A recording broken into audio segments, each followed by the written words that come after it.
Kisah tentang penggarap kebun anggur itu berarti bukan pemilik kebun. Itu banyak diangkat di dalam kitab suci, baik perjanjian baru maupun perjanjian lama. Bacaan pertama juga menyebut tentang kebun anggur, sehingga salah satu sebutan yang diberikan bagi gereja itu disebut kebun anggur.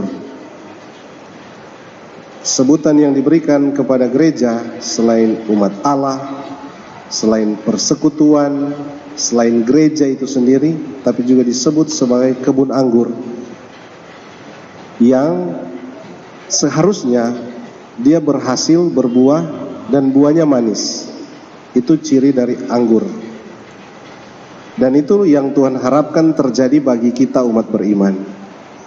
Kita berhasil berbuah dan buahnya itu manis. Dalam cerita di Injil ini, pemilik kebun anggur itu sesungguhnya menunjuk kepada Tuhan sendiri yang mempunyai kebun.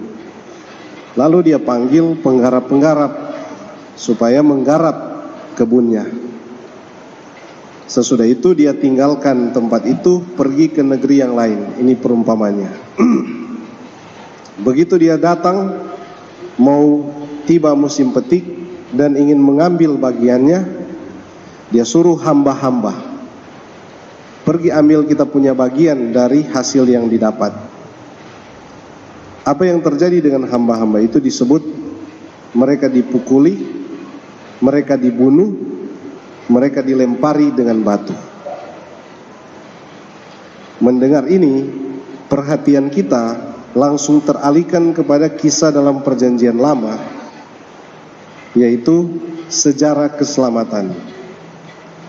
Kebun anggur itu menunjuk kepada bangsa Israel, bangsa pilihan, yang kemudian mengelola kebun itu.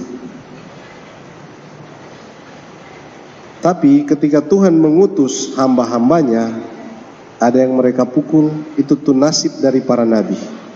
Ada yang mereka bunuh, ada yang dilempar dengan batu. Tuhan itu tidak puas, maka dia kirim hamba-hamba lebih banyak lagi. Dia kirim nabi-nabi lebih banyak lagi, tapi nabi-nabi itu mengalami hal yang sama. Akhirnya apa yang terjadi? Dia kirim putranya sendiri, anaknya. Dia pikir kalau anaknya pasti mereka segani. Ternyata dia mengalami juga hal yang sama. Itulah yang dialami oleh Yesus, Putra Allah. Di sini kita langsung boleh mengambil sarih dari Injil ini. Ada keserakahan atau kerakusan. Kata ini mulai jarang diucapkan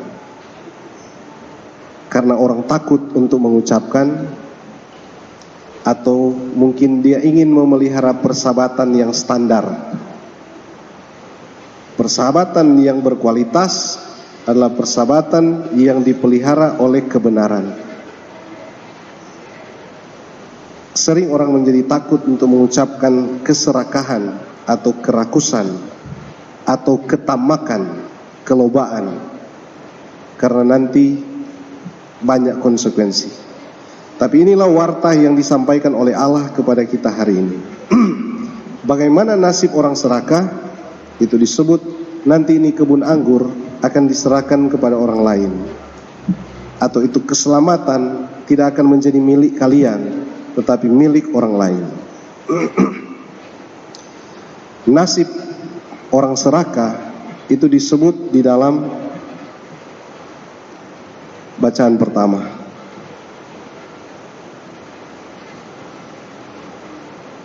Tuhan bilang kepada mereka, Aku akan menebang pagar durinya. Dan inilah nasib bangsa Israel dulu. Dulu mereka dilindungi oleh Tuhan. Dulu mereka dijaga dan dipelihara oleh Tuhan. Tapi Tuhan menyesal, Tuhan kecewa. Karena apa disebut? Dia nantikan keadilan di dalam kebun anggur, tapi hanya ada kelaliman. Dinantikannya kebenaran, tetapi hanya ada keonaran. Dan ketidakadilan atau kelaliman, juga kasakusuk dan keonaran, itu lahir dari keserakahan atau kerakusan orang. Definisi dari ketamakan, kerakusan, itu berarti mengambil apa yang bukan haknya atau apa yang bukan miliknya. Dan itu yang dikisahkan tadi. Mereka mau ambil menjadi ahli waris dari kebun itu. Maka semua cara mereka tempuh. Orang-orang yang datang mereka bunuh, mereka lempar, mereka pukul. Orang tidak akan pernah puas, sehingga mereka ingin lebih dan lebih. Dengan itu sesungguhnya mereka sedang menutup ucapan syukur dan kesabaran. Ada banyak kualitas lain tertutup untuk bertumbuh, terhambat untuk bertumbuh, karena sudah ditutupi oleh keserakahan. Keinginan berlebih. Lawan dari ketamakan itu kerendahan hati, kemurahan hati. Dan itu warta gembira yang disampaikan kepada kita 2 minggu yang lalu. Kemurahan hati berarti memberikan apa yang tidak wajib kita berikan. Saya tidak punya hutang terhadap dia, tapi saya mau kasih sesuatu pada dia. Itu kemurahan hati. Lawannya adalah ketamakan atau kerakusan. Kerakusan ingin mengambil apa yang bukan haknya atau yang bukan miliknya. Apa yang terjadi dengan bangsa Israel karena keserakahan itu? Kebun itu dimakan habis. So tidak ada pagar. Tuhan bilang, aku akan melanda temboknya. Tembok yang mengelilingi, yang menjaga dan memelihara, sekarang dirobohkan. Sehingga kebun itu diinjak-injak orang. Aku akan membuatnya ditumbuhi semak-semak, tidak dirantingi dan tidak disiangi, sehingga tumbuhlah putri malu dan rumput. Bayangkan keadaan orang yang hidup ditinggal oleh Tuhan. Aku akan memerintahkan awan-awan supaya jangan menurunkan hujan ke atasnya. Betapa kehidupan bangsa Israel. Dalam keadaan itu, orang Israel bermasuk keselamatan. Dia Tuhan melindungi kami dalam kesesakan. Kami menyesal telah ambil pohon anggur dari Mesir, dulu mereka dari Mesir diambil. Kalau bangsa-bangsa supaya jangan menguasai kami, lalu memanah pohon demikian dari bangsa Israel. Engkau julukan mata kita sampai ke laut, dengan Tuhan itu betapa lebat dan sungguhnya Tuhan, dan ujung-ujungnya sampai di Sungai Efrat. Di dalam Tuhan mereka melalui perubahan susu dan madu, pohon-pohon yang ribu berbuah dari subur. Karena keserakahan segala mereka hidup. Mengapa kau mengukur temboknya ya Tuhan, sehingga dia dipetik oleh setiap orang yang lewat.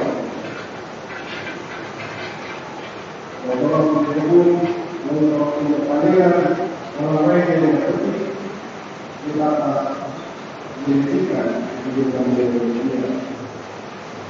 Bagi bukan mengukur berpindah dan tidak menggunakan kepada hidup setia aman, tidak jauh lagi.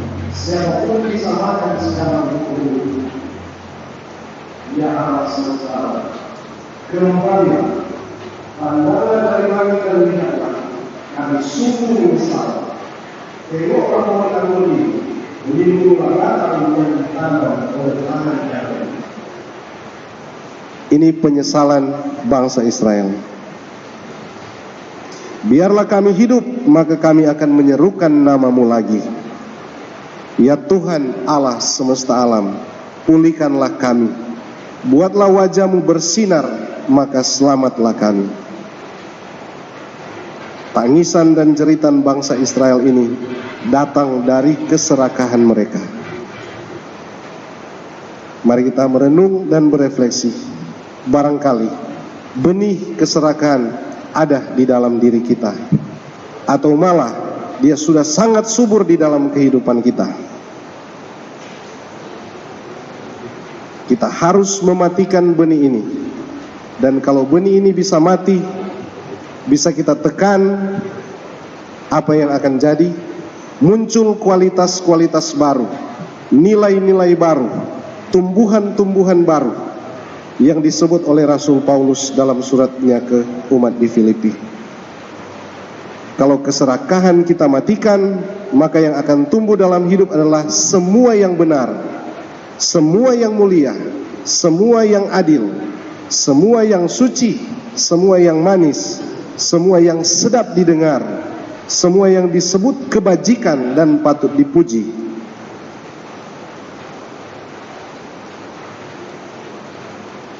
Saudara-saudari yang terkasih, kita disapa oleh sabda Allah hari ini untuk menghentikan atau mematikan keserakahan itu.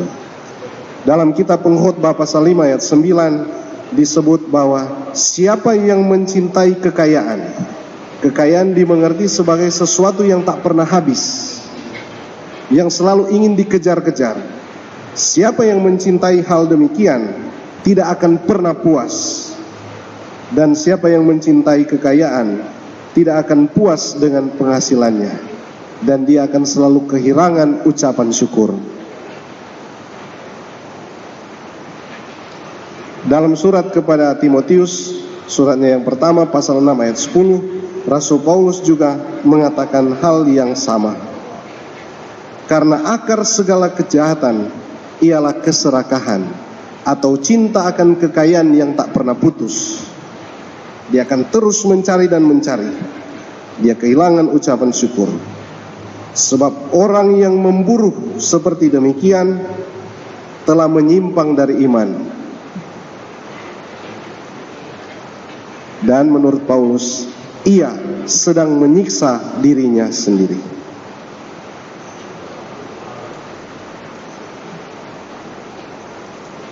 Mari kita berdiri dan membaharui iman yang kita percaya.